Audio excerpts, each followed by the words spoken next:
Well, game week, obviously, and we're excited. Have an opportunity to get over to Little Rock and play Western Carolina. Um, Kerwin and Cade Bell do a wonderful job with that team offensively. I think they set records last year in touchdown passes, records for total offense. A lot of bubbles, a lot of things that are concerning to us that we've been practicing on now. Going in today will be day 4 for Western. Defensively, have some really good pass rushers, good edge, good defensive ends. Guys in the back here can run. Offensively, forgot to mention their wideouts and their running back. Very, very explosive guys. Starting to have our work cut out for us. Always first games are scary because of the unknown about the opponent, unknown this year about our own team. But we're really excited to get over there and play a fine Western Carolina team.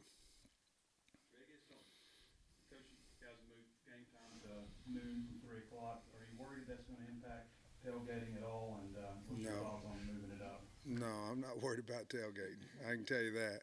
And that's going to make people mad, but I don't care. We're trying to do what's best for our team, what's best for the fans. We're trying to. I would imagine tailgating if you're 3 hours before at 9 o'clock when it's maybe 80-something degrees versus 96 or 95 or whatever it would be if you started at noon. I would think it'd be better for the fans.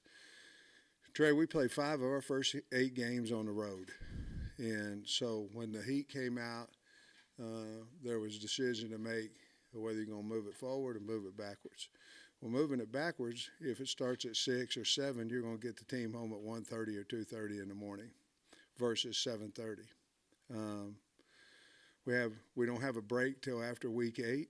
Obviously, you guys know we have a 4-game spread there on the road, and 5 of our first 8. It just made no sense to me to move it back and get our kids back here at 1:32, 2:30 in the morning for a game where we could move it up. Tailgating should be cooler. The game should be cooler. And as you well know, if the game starts at 6, you're out there at 4 o'clock, and it's 96 degrees out there for tailgaters, pregame, hog walk, all those things. I just thought it was the smartest thing for us. Once the heat became a factor to move it up for the safety of our kids and for our fans. I wonder if you could comment on the captain selection. 2 defensive ends, a kicker. You don't see 6 often. Just the decision to go with 6 and just on the guys that were selected. Yeah, the team selected them. We don't have any influence on them. We're not in the locker room with them. We're not with them every day outside of football. The weight room, how they work, the accountability. So there was a few that were certainly high in votes, a couple. And then the rest of the guys were all about the same. And so I decided to go with 6 this year. I think we've gone maybe 5 one year, I think, maybe. And but it was so close that I didn't want to have to be the guy who made the decision on one vote here or there, whether you couldn't become a captain or not. So we decided to go with 6. I thought it was really good. We have good leadership on our team, and that was basically because of the voting. That's why we decided, because of closeness of the votes. That's why I decided to go ahead and go with 6. I'm pleased with how everything went in the mock game on Friday. Yeah, I was, and it's really just a substitution, and then obviously how we do Fridays and Saturdays. I thought it went well. We caught balls. We had a 10-minute period of pat and go with both DBs, linebackers, and then of course the wide, all skill position. And then we stayed and caught kicks and punts. And, well, we kicked live. We did not cover live, but we did kick live, kickoffs, punts, and things during that time as well. We punted the ball really well, kicked off, field goals, kicked well. So I was really pleased with what we got accomplished, yes. And a lot of oars here with the starters on the depth chart. Maybe could you just walk through some of that, or you feel okay with all that? I do. I mean, they're or because, in all honesty, we really don't know who's going to run out with the ones. If they're an or, we know they're going to play a lot of ball for us.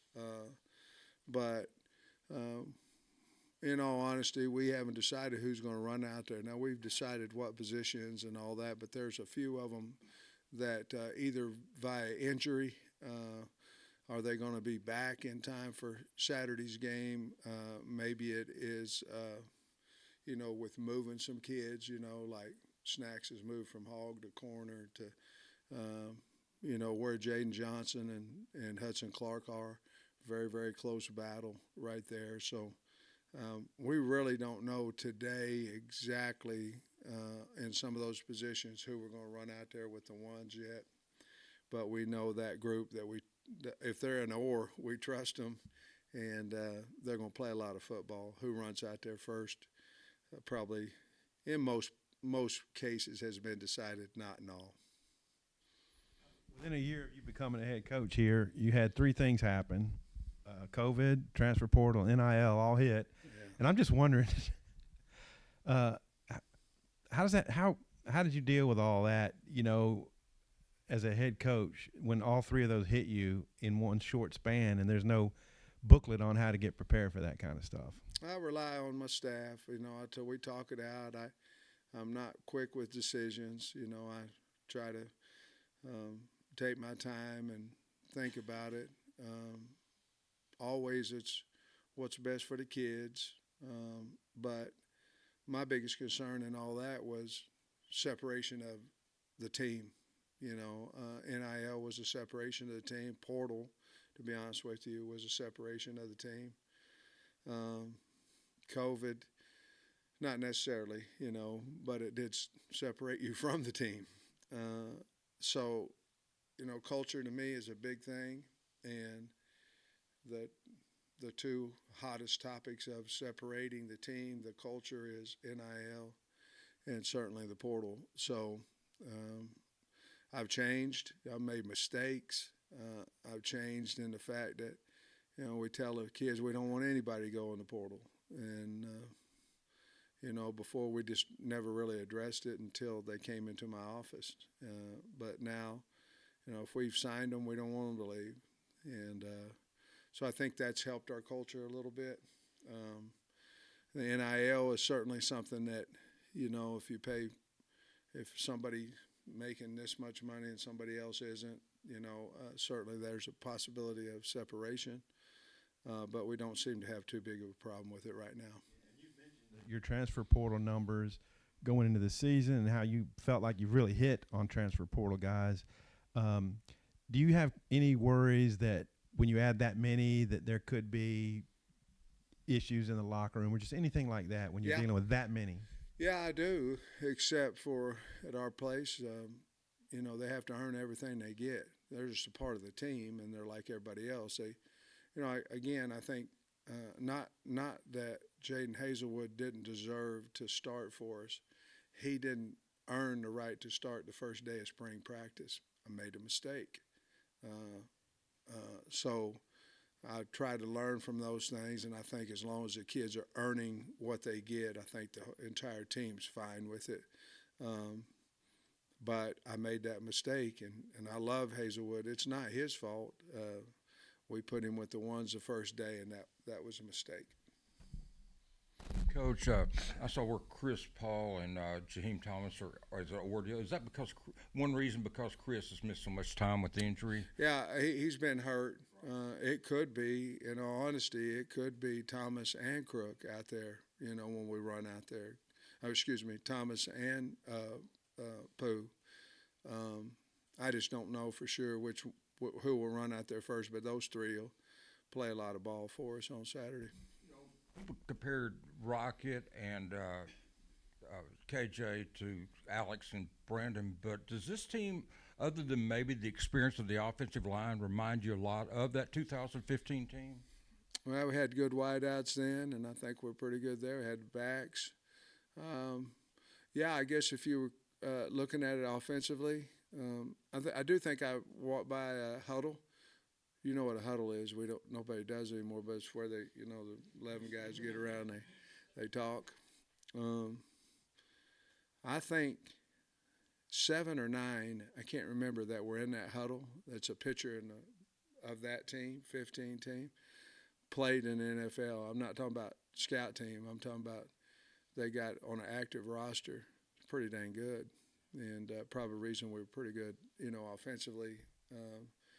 I don't know if it's 13, 14, 15. I'm going to say it was 15, the pitcher. I think it was because Denver was in there. So, but, yeah, I think if you look at it that way, they played well together. That group played really well together. Hopefully our team will do the same. Your jukebox is getting a good workout the last week or so. I know you're happy about that. Say again. The jukebox is getting a good workout Oh, lately. man. I know you're happy about that. Yeah, I'll be happy. Yeah, I don't know what to say, but yeah, it's been a good few days there. Coach, do you have an update on Jaden Wilson, and how confident are you that he might be able to play on Saturday? I'm confident he'll play. He's healing up. I'm confident he'll play. Greer wasn't on the depth chart. Is that a matter of his status? Like, is he not going to play? It's a matter of is he going to be healthy enough to play. He did practice on Saturday, not necessarily physically, but he was out there in some 7-on-7 and doing some things. So we'll see how he comes around today and tomorrow. You got to get going, and it's not his fault. But I mean, if he gets healthy, obviously he'll have some type of role on Saturday. But we just don't know yet right now whether he'll be healthy enough to play or not. The determining factor will be, deciding between Chamblee and Manuel run out there first? Dev had that spot. He's been beat up just a little bit. We haven't got him quite back to full speed. It just depends, I think, on how long it goes before he can go full speed. If it gets to midweek, I don't think there is a decision. I think Chamblee's earned that right. If it's today and things like that, we'll just see who plays better over the next few days. Hi, Coach. I'm wondering if you've reflected at all on what your personal goals are for this year and the season as a whole. Well, I want to play our best ball. There's some things that are concerning. It's how we played against non-logo schools, and I put us in that too. Whenever we start talking about the LSUs and the Alabamas and all that, we kind of obviously we love the Razorback, but the guys that are in the top 10 every year in recruiting. So we haven't played well. We didn't play well against Missouri State last year. Obviously, Liberty. Even 2 years ago, Georgia Southern, I think they had us on the ropes out here until we woke up a little bit. Rice, not Georgia Southern necessarily, but Rice. So that's a concern. We've talked a lot about we're not playing opponents. We're trying to play our best ball, and we've got to get back to that physicality and playing our hearts out every week, whomever we play. Goal-wise, if we could do that, I think wins and losses will take care of itself because I do think we have a talented team. Sam noticed that Isaiah was the number one punt returner and kick returner. Just wondering what all went into that. Well, I mean, he was the most consistent back there. Obviously, we believe in Bryce, and things of that nature, but he was the most consistent catching the football on a kickoff. He returned one Saturday ago for a touchdown on a kickoff. So we're going to let him have it and see what he does. But he's very talented. The other guys are too, but, you can only have one. So it's like a quarterback back there. You can only have one. You try to pick the best one and let it go. So that's why we decided to, just as consistency in practice. Coach, you got 5 tight ends listed on the depth chart. Are you expecting, all 5 of them to play significant snaps on Saturday? I think right now, at least 4 of them. will play significant minutes. Has is he's probably number one on that list, and then the other guys are really good players. They exceed in different things. Probably Has right now is probably the most run catching and blocking, probably the most consistent there. But we believe in 4 or 5 of them. I expect them to play. What you plan on Friday? You flying down and you're planning on coming back? No, Saturday? we're busing down and back. Especially with the game being moved up, we could get back by maybe 7:30, which would be a good time. Again, I'm concerned about 8 games in a row, and I tell you this too. You may or may not think about this, but you do if you go out to practice every day. This air conditioning getting fixed in the indoor was huge. I mean, huge, because you get into week 5 and it's hot, and you've just played a pretty brutal schedule. You're going through it, and I remember when we won 9 games, we had to cut some reps, some different things like that, and I don't think that's really good for anybody. We had to do it because of the heat, so hope that answers your question. You finalized both coordinators in the booth? They are, both of them, yeah. What have you learned over the years from openers that maybe you, I don't know, didn't expect, or something that's changed your mindset? The faster you you start, the first year I was just trying to figure out how to use the headset, to be honest with you. I'd wore it at practice, but I was so nervous, man. The year we played Georgia, I was over there, and hey, are you guys here? Are you on? Are you on? Oh, you're on defense. Oh, I was trying to get to offense and stuff. And no, I make light about it, but everything when you first get started is so brand new, you're concerned about, penalties and do you take it, do you not, 2-minute, all those type things. And as you practice it more and you do it more, you become hopefully a little better at it. But,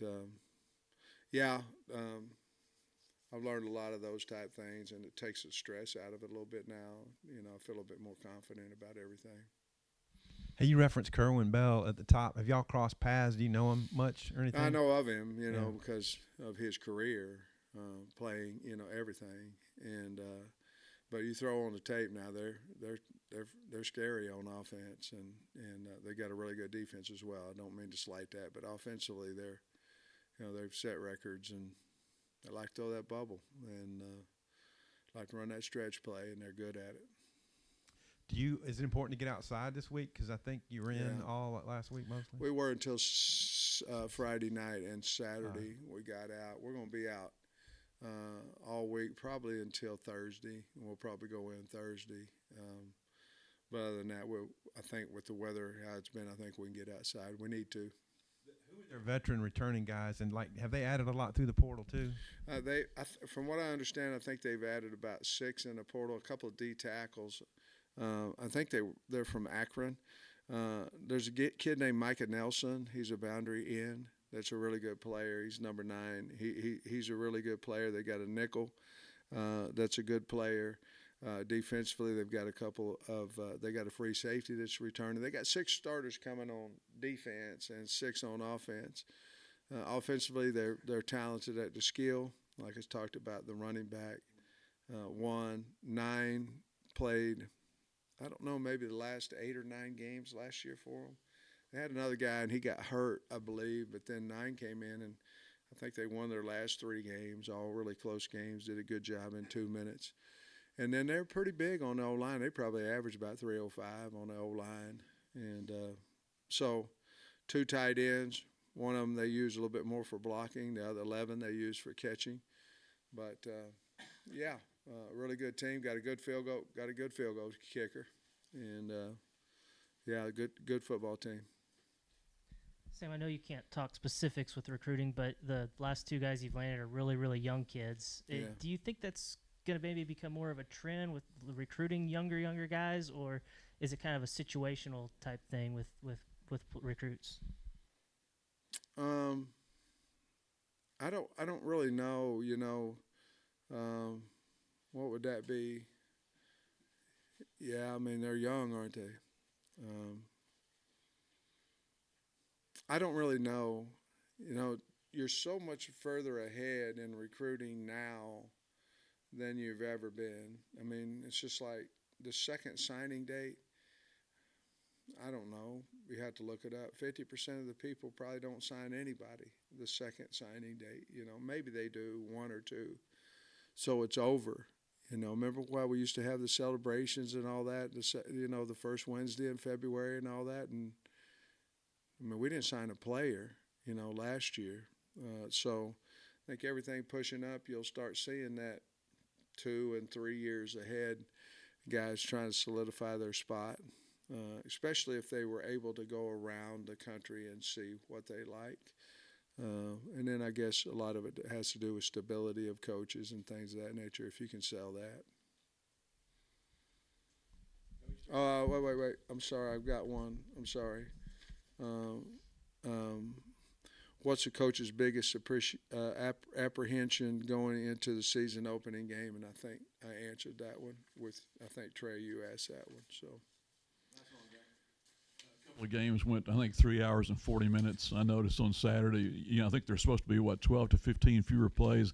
Have you all talked about how that might affect your game management? You look at it different ways. Everybody's got an opinion, and this is a fact. Well, no, it ain't a fact. It's just what they think is fact, But if you ask our officials, and they're going to say that it's going to cost 3 to 4 seconds on an inbounds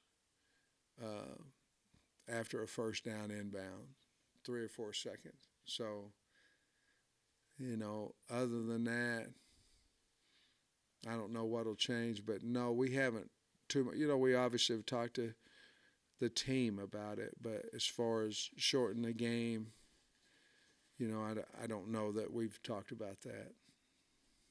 Coach, appreciate you. Thank you, guys. Go Hogs.